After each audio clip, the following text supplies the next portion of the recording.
Yang ni dikira macam paling simple untuk nak dapat audio yang bagus untuk konten korang. So hari ni saya nak tunjuk Rode Wireless Micro, microphone wireless. So kenapa saya kata paling simple? Sebabnya kalau kita tengok dekat mic ni kan, yang pertama sekali of course saya suka gila dia punya design, nampak clean, smart je, tanpa sebarang button tau. So itu nak cerita dia punya simple sampai tak perlukan sebarang button. So apa yang special pasal mic ni? Sebabnya dia ada feature gain assist, this one.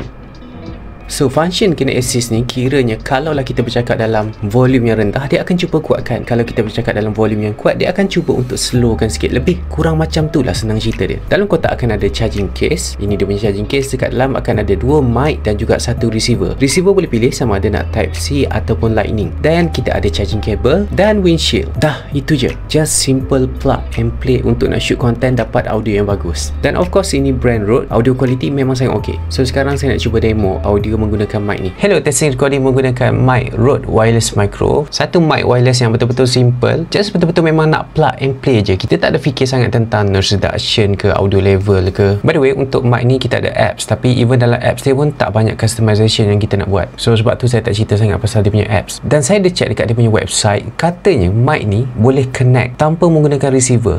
Receiver yang kita connect dekat phone tu. Tapi cuma available kalau kita menggunakan dia punya apps sahaja. Tapi somehow bila saya nak try, saya tak dapat connect secara Bluetooth. Just nak inform yang tu. So itulah dia sekarang ni audio yang korang dengar ni daripada mic Rode Wireless Micro.